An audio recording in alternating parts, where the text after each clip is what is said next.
Good morning, students. Today I am going to start a new chapter that is Laws of Motion. Chapter number 5, Laws of Motion, class 11th. And this is my episode number 1. And in this chapter, Laws of Motion. Actually, the laws of motion was given by Newton's. And there were 3 laws given by Newton, and the period was 1642 to 1727. In this period, Newton worked for the laws of motion and formulated 3 laws of motion, and that is first law of motion, second law of motion, and third law of motion. And that's why whatever study we are doing over here, this is known as Newtonian mechanics. Newtonian mechanics, क्योंकि Newton's ने जो है ये 3 laws दिए थे जो हमारे every field में हमारे यूज होते हैं, इसलिए इसको जो है वो क्या नाम दिया गया, न्यूटोनियन मैकेनिक्स का. So now we will study mainly about the force. Here we will study mainly about the force because the motion starts whenever we want to make the body move, we have to apply the force. So now we are well aware of the fact that there are 2 types of motion. Motion जो है वो हम लोग जानते हैं कि जो motion है वो 2 तरीके के होते हैं. कौन कौन से होते हैं मोशन? एक होता है यूनिफॉर्म मोशन और एक होता है नॉन यूनिफॉर्म मोशन. तो मोशन जो है हमारे 2 तरीके के होते हैं. One is uniform motion and the other is non uniform motion. One is uniform motion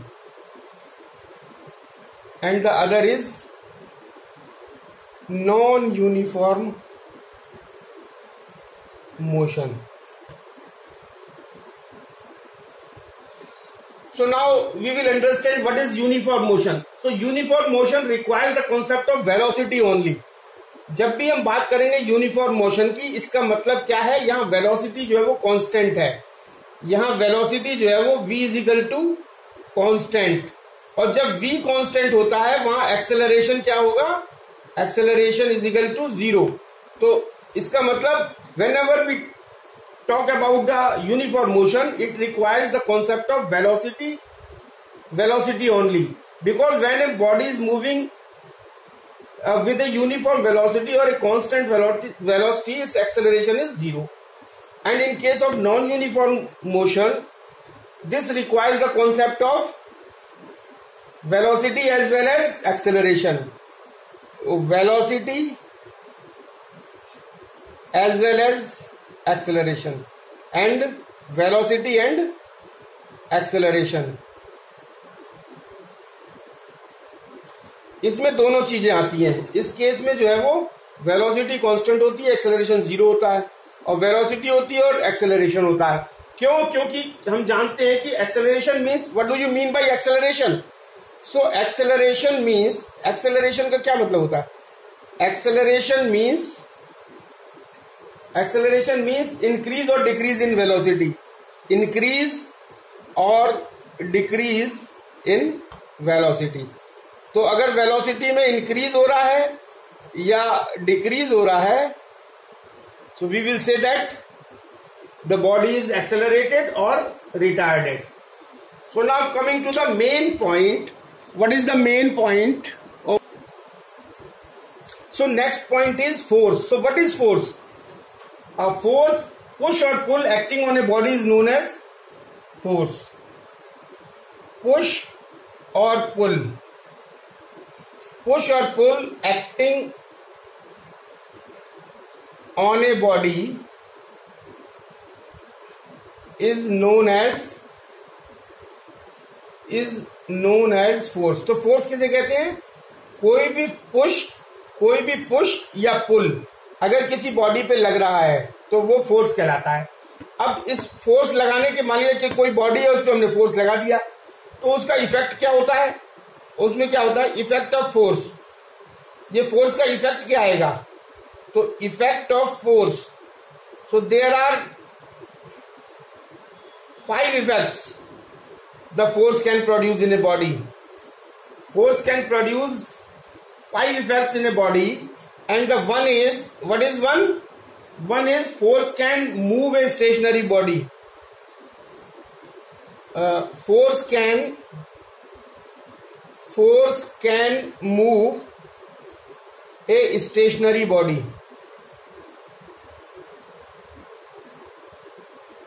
stationery means the body which is at rest. Stationary body यानी स्टेशनरी बॉडी को फोर्स लगाने से हम मोशन में ला सकते हैं। और force can stop a moving body. और कोई बॉडी अगर मोशन में है तो उसको स्टॉप करने के लिए भी हमको फोर्स लगाना पड़ेगा। And number 3 is force can change the direction of motion, moving body. Force can change the direction of body. कौन सी body? Moving body. Of moving body. Moving body जो बॉडी मूव कर रही है उसकी डायरेक्शन को भी हम फोर्स से चेंज कर सकते हैं, फोर्स की जरूरत पड़ेगी। और 4th is force can change the shape of the body. Force can change the shape of body. Body की शेप को जो चेंज करने के लिए भी फोर्स की जरूरत पड़ेगी। And the 5th and the last one is force can change the speed of the body. Force can change the speed of the body. Force जो है वो स्पीड को भी चेंज कर सकता है। And in short, if we want to move the stationary object we require external force. और short में हम क्या कह सकते हैं कि if we want to move the stationary object we have to apply an external force, and if we want to stop the moving body we require the external force. And force is a vector quantity. What about force? Force के लिए क्या है? Force is a vector quantity. Force is a vector quantity. Vector quantity means it is having both magnitude as well as the direction. And SI unit of force is SI unit of force. तो SI unit मतलब MKS unit. SI unit of force is Newton.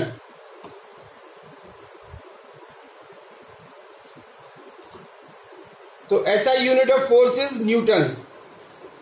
Newton को capital N से भी लिख सकते हैं। और CGS unit जो है वो एक फोर्स की और होती है। CGS unit of force is dyne. DYNE, dyne. And we know that there is a relation between Newton and dyne. This 1 Newton is equal to होता है 10 to the power 5 dyne. So this is the relation between dyne and Newton. 1 Newton is equal to 10 to the power 5 dyne. So now the next point is types of force. Force कितने तरीके के होते हैं? Types of force. So force can be classified into 2 categories, that is contact force and the non-contact force. So contact force and non-contact force. So contact force कौन से होते हैं? A force acting between two bodies. A force acting between two bodies, यानी दो bodies के बीच में अगर कोई फोर्स लग रहा है और वो बॉडी कैसी हो, that requires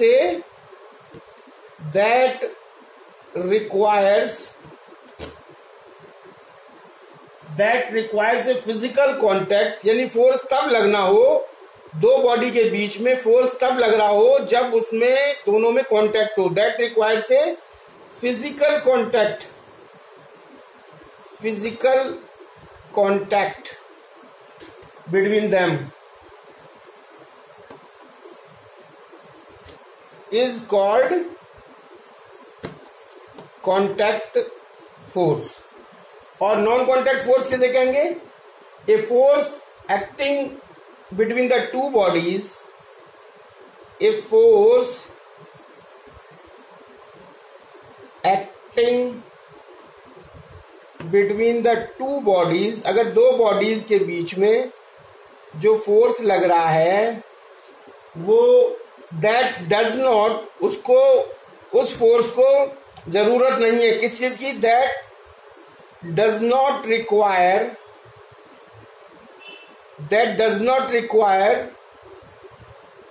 any physical contact, physical contact between them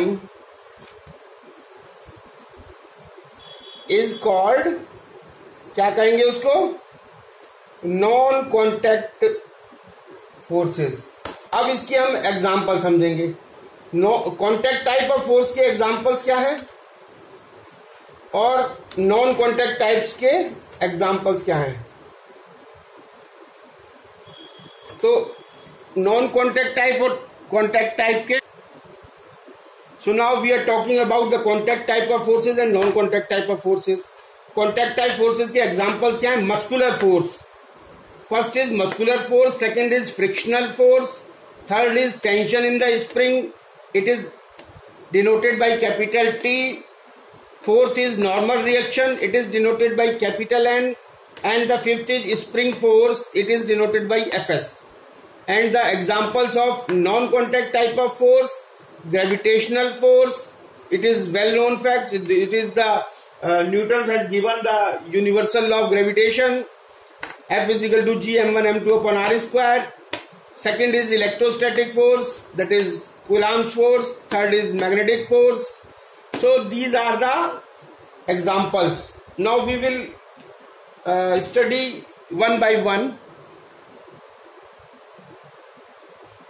So now contact type of force. So as we have already told you that contact type of forces are those forces where the two bodies require a physical contact between them, and the example, first example is muscular force.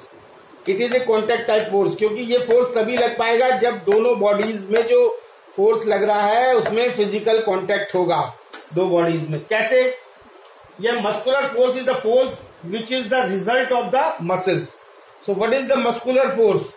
Muscular force is the force, कौन सा force है ये?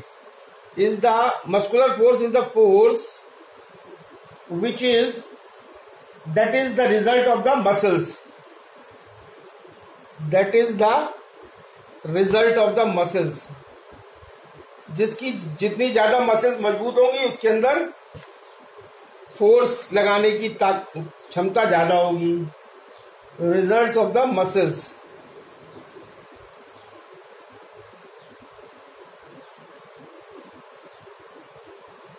अच्छा, क्या होता है example इसका? क्या है? जैसे एग्जाम्पल क्या है कि weight lifter lift the weight only when the muscles come into action. जब मसल्स हमारी एक्शन में आती हैं तभी जो है वो वेट लिफ्टर वेट को उठा पाता है। तो एग्जाम्पल क्या है?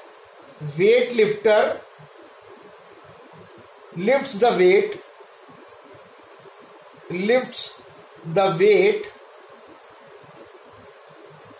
ओनली व्हेन, यानी वेट लिफ्टर वेट कब लिफ्ट कर पाएगा?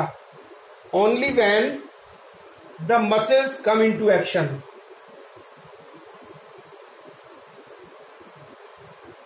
मसल्स कम इनटू एक्शन, जब मसल्स जो है वो एक्शन में आएंगी तभी वो वेट लिफ्ट कर पाएगा।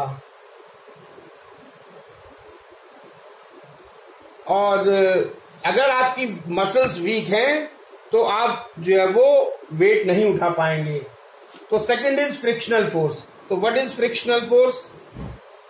What is frictional force? It is A well known force and very important force, frictional force. It is a contact type of force. It arises due to the friction between the two bodies.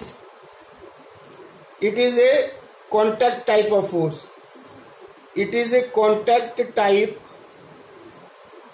of force and it arises, क्यों ये कैसे होता है? It arises due to the friction.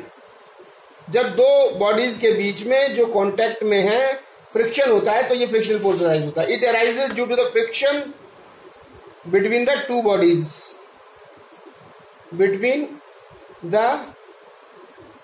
To bodies. So this is a frictional force.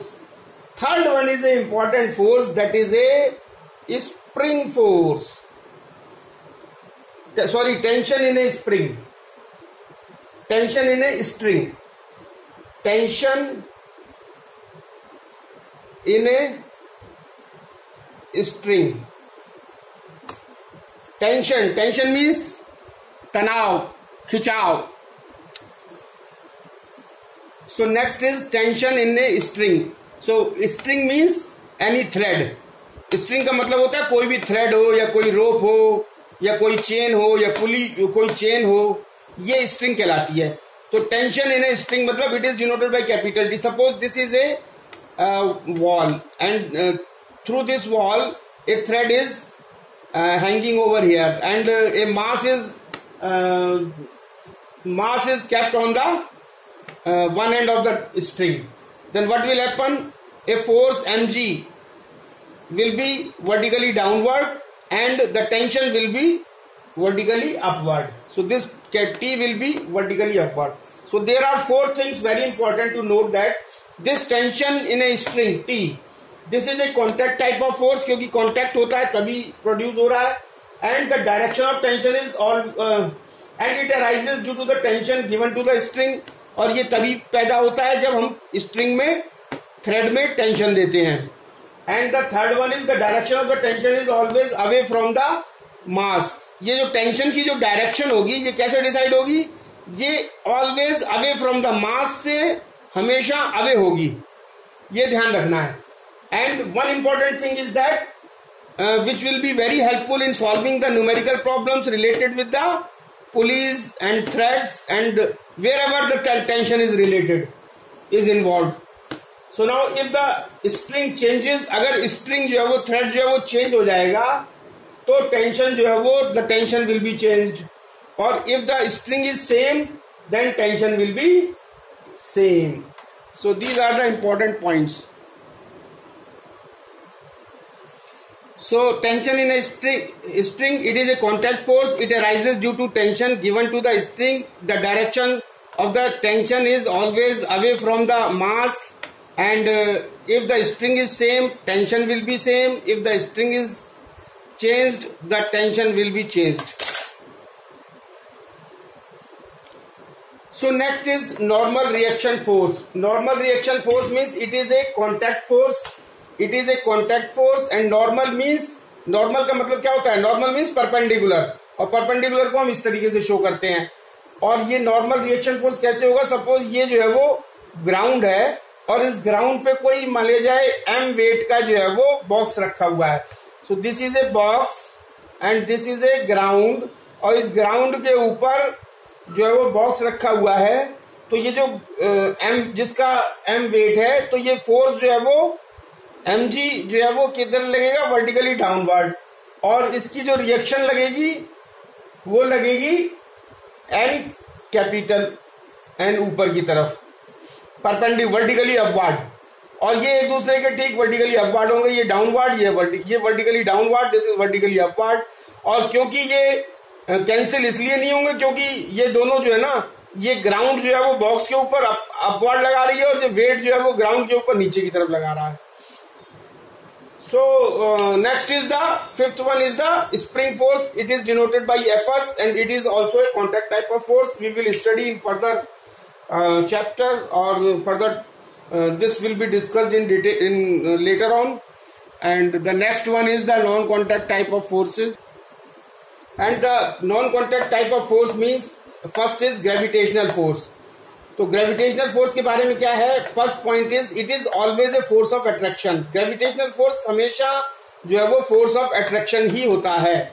It is always a force of attraction. It is a non contact type of force and in 1687 sir Isaac Newton stated universal law of gravitation.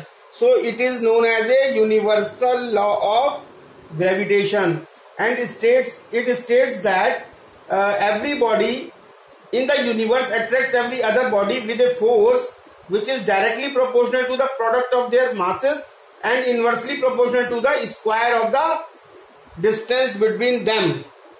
So उन्होंने क्या बताया कि जो है वो F is equal to G m1 m2 upon r square. तो m1 और m2 अगर दो बॉडी हैं और जिनके बीच की डिस्टेंस अगर स्मॉल r है तो एज पर the universal law of gravitation every body in the universe attracts every other body with a force which is F is directly proportional to the product of their masses m1 into m2. This is equation first. And F is proportional to 1 upon r square. This is equation second. Combining these two equations, F is proportional to m1 m2 upon r square and F is equal to G m1 m2 upon r square, where G is the gravitational constant. So this is the universal law of gravitation. So non-contact type of force, second is electrostatic force. It is a non-contact force. It can either be a force of attraction or force of repulsion. Or the force exerted between the two charges is called electrostatic force and is given by, अगर Q1 और Q2 दो charge हैं, बीच की distance r है तो F is proportional to Q1 Q2, F is proportional to 1 upon r square, तो F is equal to K Q1 Q2 upon r square, where K is constant. And the third one is magnetic force. Magnetic force, it is a non-contact force. It can either be a force of attraction or force of repulsion, and the force exerted between the two magnets or between the magnet and a magnetic material like iron, nickel or cobalt. So this is the end of the topic. Thank you very much.